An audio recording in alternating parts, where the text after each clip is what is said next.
Hey, welcome back to the Disney Plus Everyday Challenge, and today we have Explorer, The Last Tepui. This is from National Geographic. It is from 2022. It is 55 minutes long, and it is kind of a hybrid of certain things that we've seen coming out of Disney Plus and National Geographic, especially. We've seen different elements now coming together into one. This is a nature documentary. It's all about people exploring, specifically a man named Bruce Means, who is a nature explorer. It's a hard.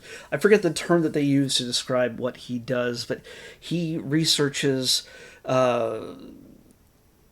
species that may not that have never been discovered before. He travels. He spent his entire life. He's nearly 80 at the time that this is filmed, and he is heading into the jungle once again, deep into places that people have never been before, or at least researchers haven't been there before. Surely the people who are from that region have communities, tribes, and things like that have existed there.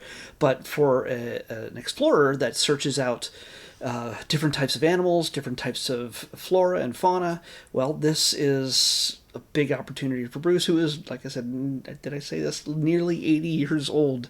It's usually a time when people retire, but he's got the opportunity to explore a tepui. What's a tepui? A tepui is a gigantic, just a massive plateau that is often very hard to reach. To most people, I don't think anybody's ever really climbed them properly. And then also just, maybe you could fly up there with a helicopter and come down and land on the top, or maybe take a house floating with balloons, like in the movie Up.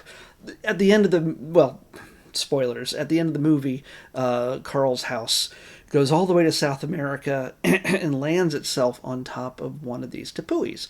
The place that they go to, the exact name of it, Paradise something, is not a real place, but it is inspired by these tepuis, these just massive natural structures that are just, they look like as if they just were mountains that jutted out of a jungle and created a plateau high into the clouds.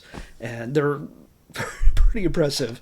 The thing is, Bruce, like I said, he's 80 years old. He's not really gonna.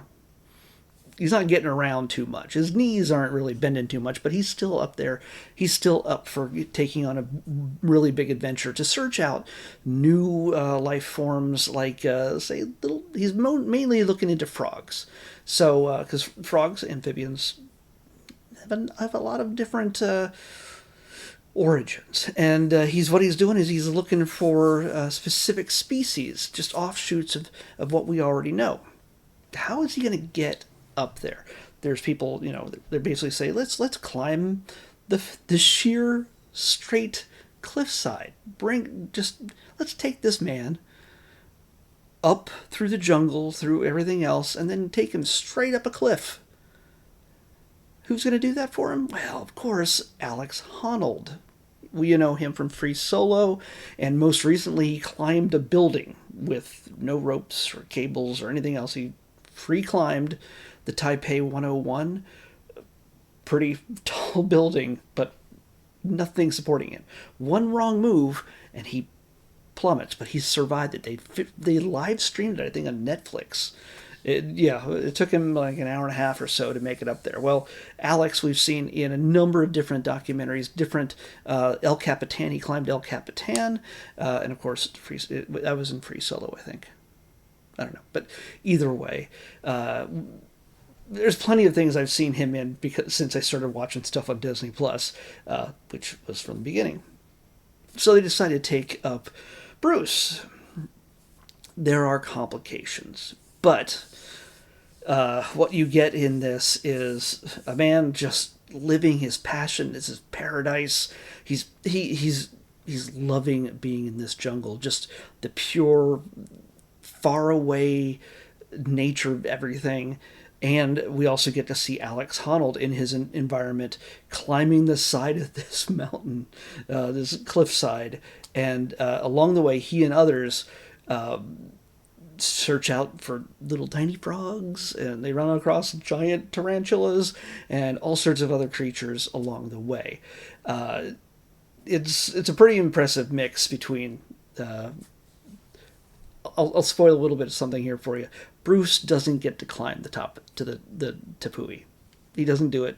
It's too risky. He's too old, and if he hurt himself in any way, in any form, in any way, there's no way they'd get him out of there. It just was too risky. It's a disappointment for him, a huge disappointment, but he also gets to spend all the time these guys spend climbing the mountain. Gets to spend days just tracking and finding all sorts of different species and drawing them and making notes and all the things.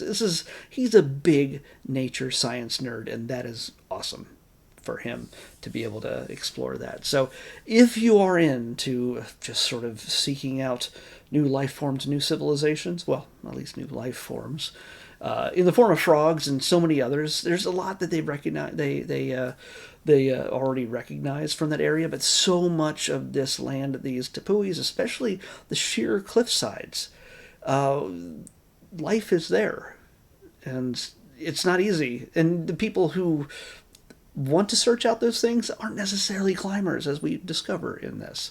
So this is definitely, it's like 55 minutes long, so it's a little bit longer than your normal episode of a documentary on National Geographic, but you get to see some dizzying heights. I honestly, I know that some of it's done with drones, but it's breathtaking to see just how gorgeous the waterfalls that seem to drop for miles. They're so high, and you get to see some pretty interesting creatures up close, especially the tiny little frogs.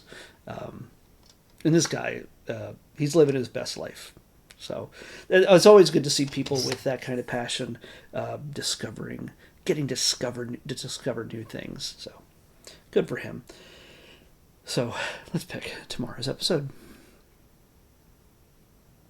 43. What do we have? Number 43. Okay. I always say we have a lot of variety when it comes to my red category, which was originally just documentaries and like concerts and behind the scenes stuff, but it also has now rolled into reality TV. So yay! And if anybody who's seen my episodes knows that I really don't like reality TV, but hey, there's a good variety, and we've had a number of, like we just had a nature kind of documentary. This one's a reality TV show, but it is very different. This one is sort of, I've lumped these together, this category. This is the Kids Baking Championship, along with Spring and Summer. So there's 3 baking championship series on Disney Plus now. And I tried to choose between them. I figured this was the odd one out of the 3. Spring and Summer were all seasonal. I figured let's focus on the kids and see what they can do, what they can come up with. So because all the other ones are mostly just like chefs that are battling against each other. This one should be cute with Kids Baking Championship, and I'll mention Spring and Summer on the next Disney Plus Everyday Challenge. I'll see you back here tomorrow with that.